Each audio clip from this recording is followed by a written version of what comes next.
Hello guys, welcome to my channel. At first I would like to say thanks to those who are watching this video and इसी के साथ आज हम आगे बढ़ते हैं class 12 chapter 6 application of derivative exercise 6.2 and question number 11. So guys आज का जो हमारा टॉपिक रहेगा वो हम करेंगे 6.2 का question number 11. Let's see what is in question number 11. हम देखते हैं क्वेश्चन नंबर 11 में क्या दे रखा है. तो मैं क्वेश्चन को रीड करते हूँ and you have to listen. I am reading question number 11. तो क्वेश्चन नंबर 11 में हमें दे रखा है prove that the function f given y F x equals to x square minus x plus 1 is neither strictly increasing nor strictly decreasing on interval दे रखा है -1 to 1. यानी कि गाइस हमें ये दे रखा है, हमें एक फंक्शन दे रखा है एंड फंक्शन को हमें एक इंटरवल दे रखा है -1 से 1.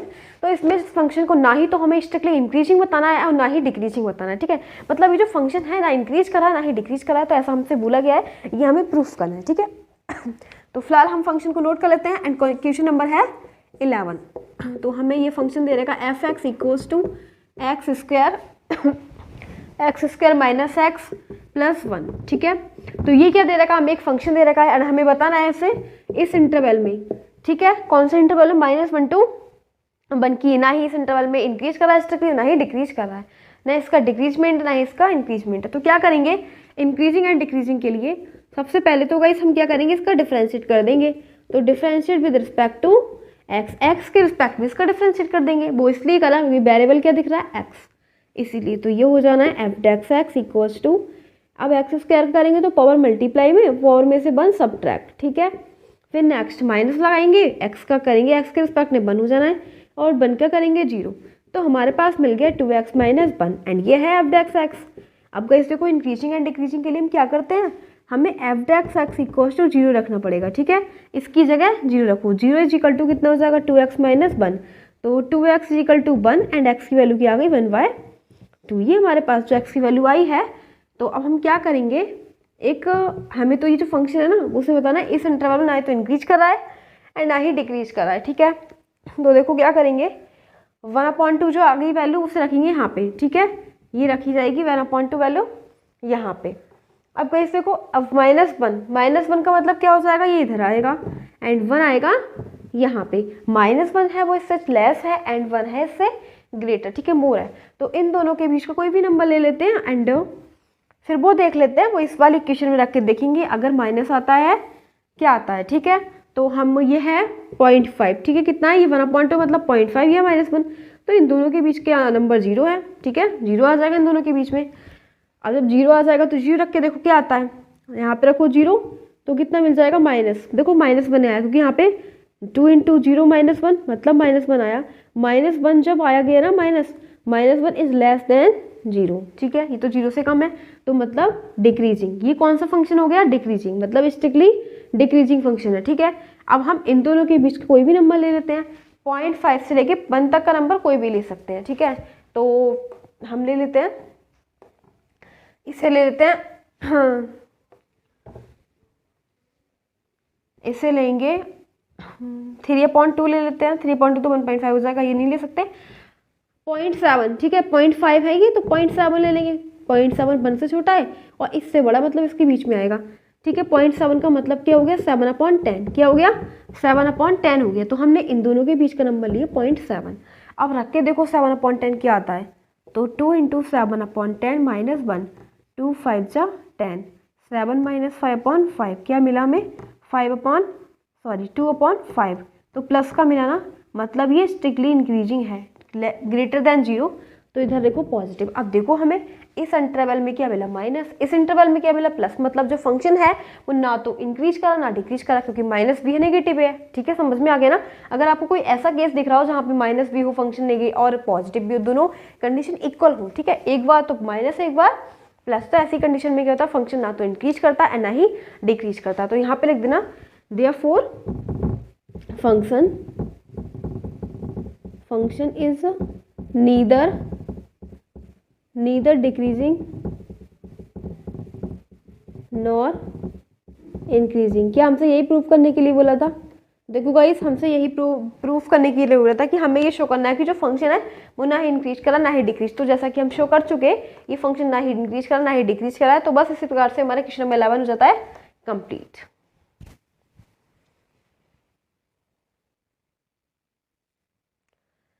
तो गाइस अब हम करेंगे क्वेश्चन नंबर 12। 11 हमने कंप्लीट कर लिया, अब करेंगे क्वेश्चन नंबर 12। तो क्वेश्चन नंबर 12 में हमें दे रखा है, लेट्स सी क्या दे रखा है। तो which of the following functions are strictly decreasing on 0 से लेकर π/2। अब देखो हमसे ये पूछा है कि अब इसमें से ऐसे कौन से फंक्शन हैं जो स्ट्रिक्टली डिक्रीज कर रहे हैं, और हमें इंटरवल दे रखा है 0 to π/2। ठीक है, फंक्शंस भी दे रखे हैं, वो देख लेते हैं कौन कौन से दे रखे हैं। फोर्थ ऑप्शन दे रखे हैं, इसके अंदर फोर्थ पार्ट है, 12 के फोर्थ पार्ट है, इसमें से ये बोला है कि कौन से फंक्शन डिक्रीज कर रहे हैं। ठीक है, तो हमारे पास जो पहला दे रखा है, एक फंक्शन हमें दे रखा है f(x) = cos x।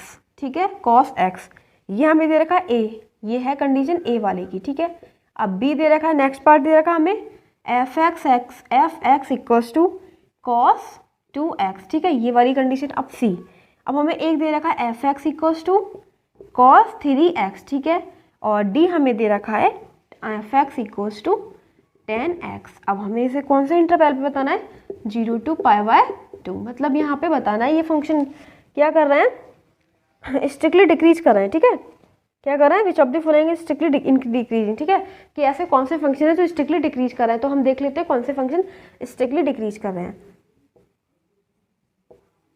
तो देखो हम क्या करेंगे, f(x) = जो हमें cos x दे रखा है ना, इसको differentiate with respect to x के रिस्पेक्ट में डिफ्रेंशिएट कर दो।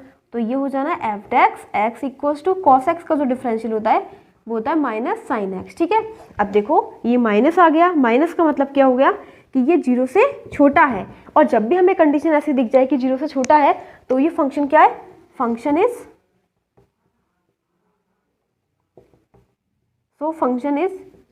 Strictly decreasing. तो फंक्शन स्ट्रिक्टली डिक्रीज कर रहा है, समझ में आ गया, ये हमने बता दिया क्योंकि फंक्शन हमारा लेस देन 0 है तो बस स्ट्रिक्टली डिक्रीजिंग है। अब नेक्स्ट बी वाली कंडीशन, अब देखते हैं बी वाली कंडीशन। ठीक है, बी में देख लेते हैं, हमें दे रखा है f(x) = cos 2x। ठीक है, अब हम वही करेंगे, डिफ्रेंशिएट कर दो विद रिस्पेक्ट टू x। तो f(x) = माइनस साइन आ जाएगा, cos को माइनस साइन 2x। अब 2x से करेंगे तो 2 आ जाएगा मल्टीप्लाई में। ठीक है, तो ये हमारा आ गया f(x). अब गाइस देखो हमें तो खुद ही दिख गया ये माइनस आ गया, मतलब ये लेस देन 0 है, एंड ये कंडीशन होती है स्ट्रिक्टली डिक्रीजिंग की। So function therefore function is strictly decreasing. तो फंक्शन तो डिक्रीज कर ही रहा है। ठीक है, आगे इतना समझ। अब हमने 2 कर लिए, अब हम करेंगे C part, next C part करेंगे। ठीक है, नेक्स्ट सी पार्ट करेंगे, क्योंकि ये माइनस आ गया गाइस, ये भी माइनस आ गया, तो माइनस तो खुद ही बता रहा है कि फंक्शन लेस देन 0 है, और जब 0 से छोटे होते हैं फंक्शन तो कंडीशन ही हमारी स्ट्रिक्टली डिक्रीजिंग की होती है। ठीक है, तो इस प्रकार से मेरा first A and B complete हो गया, हम इसे करेंगे। तो इसको रफ कर देते हैं बिकॉज केस यहाँ पे तो स्पेस है नहीं, so I will have to clean it, या फिर ऊपर कर लेते हैं। ठीक है, तो क्या करेंगे, इसका डिफरेंशियल करेंगे एंड ये आ जाएगा f(x) = -sin 3x। ठीक है, कॉस का अगर माइनस आ गया, माइनस साइन, कॉस का करते हैं माइनस साइन हो गया। अब करेंगे 3x का, 3 है कांस्टेंट आगे आ जाएगा, एंड x का x के रिस्पेक्ट में 1 हो जाना है। तो आगे f(x) = -3 sin 3x। ठीक है, अब एक काम करेंगे, अब हमें दिख रहा है फंक्शन है डिक्रीज है, माइनस आगे आ गया। ठीक है, अब एक काम और कर लेंगे, यहाँ पे 0 लगा दो, f(x) की जगह हम क्या रखते हैं 0। ठीक है, 0 रख दो, तो क्या आ जाएगा -3 sin 3x। अब हम क्या हो जाएगा, यहाँ की वैल्यू निकाल दो, sin 3x = कितना आ जाएगा, ये तो 0 में चला जाएगा 0, एंड साइन में 0 किसकी वैल्यू होती है, साइन पाई की। ठीक है, साइन से साइन गया, 3x = क्या आ गया पाई, मतलब x = आ गया π/3। ठीक है, अब हम जो हमारा इंटरवल है वो क्या है, वो है 0 से लेके π/2, 0 से लेके 90 एंड π/3 आएगा इसके बीच में। ठीक है, तो अब हम क्या करेंगे, इन दोनों के बीच का कोई भी नंबर ले लेते हैं। ठीक है, मतलब 0 से लेके π/3 के बीच का कोई भी नंबर ले लेते हैं। तो क्या आ जाएगा, π/3 कितना है, ये है 180/3। ठीक है, तो 60 है, ये क्या है 60 है, इसका मतलब होता है 60। अब यहाँ से बीच इन दोनों के बीच का नंबर हम 45 ले लें। ठीक है, क्या ले लेते हैं 45, मतलब π/4 ले लेते हैं। ठीक है, 45 ले लेते हैं, एंड इस वाले फंक्शन में लगा के देखो f(x) -3 sin 3x में लगा के देखते हैं क्या 45। तो ये हो जाएगा -3 sin 3 × π/4। तो ये हो जाएगा -3 π/4। मतलब इसका मतलब क्या हो गया, π/4 का मतलब क्या हो गया 45। 45 3 से कितने हो जाएंगे 135, तो माइनस साइन 135 की वैल्यू कैसे निकाल देंगे, माइनस साइन 35 की वैल्यू क्या हो जाएगी, इसे चेंज कर लेंगे, -3 साइन 90 + 45, और 90 प्लस क्या रहता है, क्योंकि सेकंड क्वाड्रेंट में आ गया ना, सेकंड क्वाड्रेंट में साइन होता है पॉजिटिव। सो गाइस इसकी वैल्यू जो निकलेगी ना वो -3 cos 45, तो इसकी वैल्यू नेगेटिव निकलेगी, मतलब माइनस। ठीक है, क्या हो जाएगा, माइनस। अब देखो इसमें तो हमने चेक कर लिया माइनस आ गया। अब हम क्या करेंगे, नेक्स्ट हम क्या करेंगे, अब इन दोनों के बीच का कोई नंबर देख लेते हैं। किन दोनों के बीच का कोई नंबर देख लेंगे, इन दोनों के बीच का। ठीक है, तो क्या हो जाएगा, 60 से अबव और 90 से लेस। ठीक है, कोई भी नंबर ले लेते हैं, ये 90 से 6। अब इसके बीच का कोई भी नंबर लोगे तो ये प्लस आएगा। ठीक है, अगर इन दोनों के बीच का कोई भी नंबर लोगे तो प्लस आएगा। सो अब इधर ये है माइनस, ये है प्लस। ठीक है, तो ये हो जाएगा देयरफॉर फंक्शन इज नीदर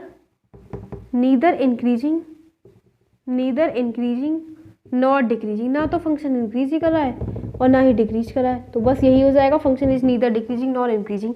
बस यही हमारा हो जाएगा आंसर क्वेश्चन नंबर 3 का। ठीक है, तो ये वाले दोनों फंक्शन तो हमारे क्या थे, ये तो डिक्रीजमेंट थे, स्ट्रिक्टली डिक्रीज था। ये है नीदर इंक्रीजिंग नॉट डिक्रीजिंग, इसको चेक कर लेते हैं डी वाले को। ठीक है, क्या करेंगे, डी वाले को चेक कर लेंगे। तो देखो बाकी सारे मैं रफ कर देती हूँ, एंड बस हमारा डी वाला ही रहेगा क्योंकि हम बाकी सारे तो कर चुके, एंड डी वाला हम करेंगे।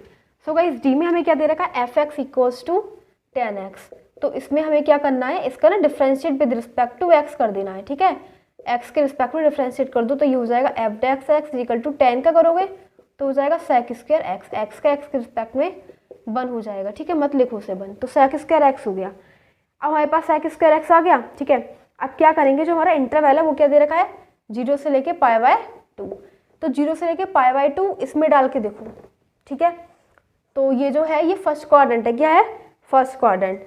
एंड फर्स्ट क्वाड्रेंट में क्या होता है, जो हमारा वो है ना सेक, वो क्या रहता है, पॉजिटिव रहता है। क्या रहता है, पॉजिटिव। तो बस इसका जो आंसर आएगा ना, आप कुछ भी वैल्यू डाल के देखो, sec 45 डाल के देखोगे तब भी प्लस आएगा, ये तो प्लस है ना।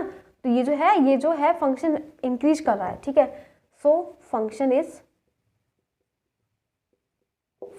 Is strictly increasing. समझ में आ गया, क्योंकि हमारा ये प्लस का आया, माइनस का नहीं आया था। ठीक है, प्लस का आया। अब आप इन दोनों के बीच का कोई भी नंबर डाल के देख लो इसके अंदर, तो ये जो है प्लस का ही आने वाला है। ठीक है, तो प्लस का आएगा तो फंक्शन जो है स्ट्रिक्टली इंक्रीज कर रहा है। ठीक है, तो कह देंगे फंक्शन इज स्ट्रिक्टली इंक्रीजिंग। इस प्रकार से जो हमारे दो फंक्शन थे वो तो स्ट्रिक्टली डिक्रीज कर रहे थे, first and second, A and B part हमारा स्ट्रिक्टली डिक्रीज कर रहे थे, थर्ड पार्ट तब हमारा ना तो इंक्रीज कर रहा था ना ही डिक्रीज, एंड फोर्थ पार्ट है वो स्ट्रिक्टली इंक्रीज कर रहा है। तो इस प्रकार से जो हमारे 12 क्वेश्चन है वो कंप्लीट हो जाते हैं। And thanks.